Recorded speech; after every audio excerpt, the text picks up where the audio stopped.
ओह, थोड़ी सी आवाज इसकी बढ़ाओ है, हल्की सी आवाज बढ़ाओ, या अली अल्लाह, या रसूल। बहुत शुक्रिया आपकी मोहब्बत का कि जब किताबें शब्बरो शब्बीर लिखी जाएगी, थोड़ी सी आवाज कम करो अपनी भाई, कि जब किताबें शब्बरो शब्बीर लिखी जाएगी, फातिमा के दूध की तासीर लिखी जाएगी। जब किताब, बिल्कुल आराम से मुझे सुन लीजिए, कुछ मत ना बोलें आप तो अच्छा है, कि जब किताबें शब्बरो शब्बीर लिखी जाएगी, फातिमा के दूध की तासीर लिखी जाएगी, और जिस हुकूमत की कड़ी पर नाज करता था यजीद, अब वही टूटी हुई जंजीर लिखी जाएगी।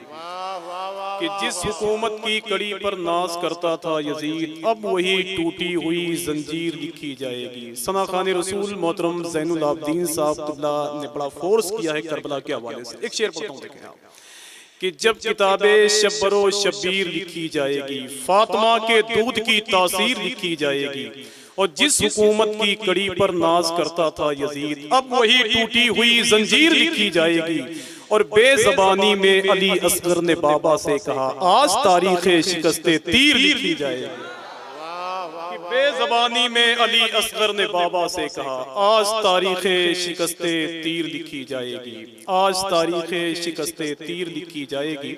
मोहतरम ज़ैनुल आबदीन साहब जिनका ताल्लुक़ कानपुर से है, और हुजूर की नात, हुजूर के ग़ुलामों की तारीफ़ करने में वो कामयाब हो गए।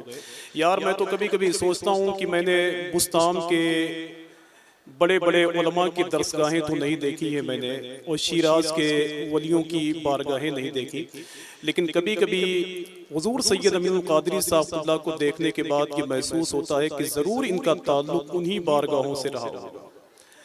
आला हज़रत सरकार के फैज़ान को पूरी दुनिया में तक़सीम करने वाली ज़ात हमारी निगाहों के सामने बैठी हुई है। यही वो लोग हैं जो हिंदुस्तान के मजहबी जलसों में जाकर कहते हैं कि अपने बेटों के दिलों में आला हज़रत की मोहब्बत डाल दो, वरना तुम्हारे मरने के बाद तुम्हारी कब्र पे जाना शिर्क समझेंगे।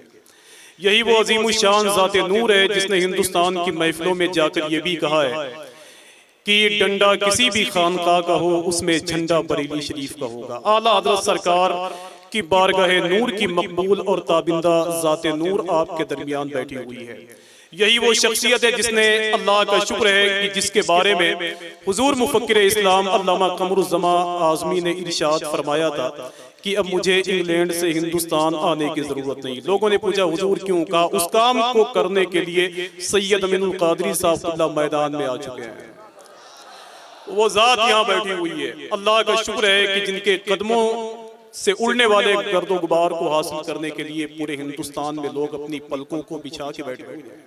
समझ रहे हैं आप? अब अगर आपकी तरफ से इजाजत हो तो एक शेर मेरा दिल कह रहा है मैं उसे पढ़ दूं, और आपका दिल कह रहा होगा उसे सुन लिया जाए। कितने लोग सुनना चाहते हैं? जरा हाथों को उठाएं तो माशाअल्लाह, बस इतने लोग सुन लें। और हुजूर सैयद साहब अपनी दुआओं की ज़बान थोड़ी देर के लिए मेरे हवाले करते हैं कि हर गांव पे होशियार रहा क्यों नहीं करते। बस मेरी आवाज आप तक पहुंचे तो आपकी जिम्मेदारी है कि थोड़ी सी अपनी मोहब्बतें हुजूर सैयद साहब की बारगाह तक पहुंचा दें। ये बहुत बड़े लोग हैं जिनके घर की थी मखदूमा ज़ैनब, जिन्होंने मैदाने करबला से ऐलान किया था कि यजीद अपनी पूरी ताकत लगा ले, न वो मेरे भाई हुसैन का जिक्र मिटा सकता है, न हुसैन के नाना का जिक्र मिटा सकता है। आज चिर्रा मोहम्मदपुर की इस जमीन पर बैठकर ऐलान करो आप कि किसी की याद कोई गम संभालता है मुझे, रफीको हिज्र का मौसम संभालता है मुझे, यजीद की है ये कोशिश की सर झुकाऊं मैं, मगर हुसैन का परचम संभालता है मुझे। थोड़ी सी आवाज अपनी बुलंद करें और मिलके बोलें लब्बैक या हुसैन। कम से कम सैयद साहब को बताएं कि इमाम हुसैन के नाम पर, आपके जद्दे करीम के नाम पर बोलते हैं। मैं बताऊं आपको, पढ़ा लिखा खानदान है हुजूर सैयद अमीनुल कादरी साहब का। आज ही मैंने थोड़ी देर के लिए पढ़ने का शरफ हासिल किया तो मुझे मालूम हुआ कि काजी शहर मालेगांव जो हुजूर सैयद अमीनुल कादरी साहब के ताया थे, हुजूर सैयदी सरकार मीर मोहम्मद यूसुफ अलैहि रहमतुल रिज़वान, जो तादमे आखिर काजी शहर मालेगांव रहे माशाअल्लाह। आज से तकरीबन 40 साल पहले उसी खानदान में इस जाते नूर की पैदाइश मुबारका हुई थी जो आपके सामने बैठी हुई है। आज पूरे हिंदुस्तान के लोग हुजूर सैयद अमीनुल कादरी साहब के चेहरे को देखने के लिए परेशान क्यों है जानते हो? ये पूरे हिंदुस्तान के जलसों में यही कहते हैं कि ये दुआ मांगी है मैंने बड़े अरमान के साथ, या इलाही तू उठाना हमें ईमान के साथ, हम किसी और के मसलक पे नहीं चल सकते, हमको रहने दो बरेली के रजा खान के साथ। थोड़ी सी मोहब्बत, हमको रहने दो बरेली के रजा खान के साथ। मैं एक शेर पढ़ता हूं, आपकी जिम्मेदारी है तो आप बोल के बताएं कि हर काम पे होशियार रहा क्यों नहीं करते।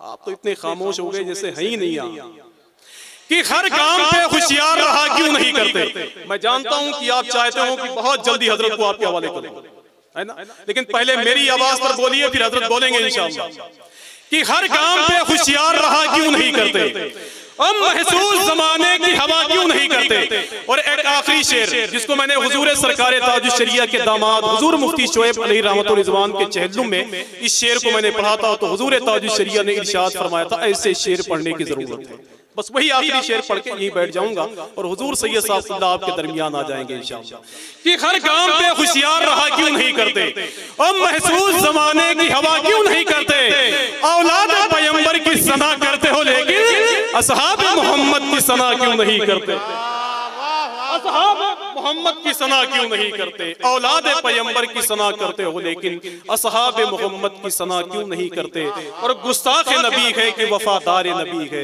उतरे हुए चेहरे से पता क्यों नहीं करते। आइए अदब और एहतराम के साथ मैं उसी ज़ाते नूर को आपके हवाले कर रहा हूँ जिसका ताल्लुक मस्जिदों और मीनारों के शहर मालेगांव से है। आइए नारों से इस्तकबाल कर लें, जैसा मेहमान वैसे ही इस्तकबाल करना है आपको।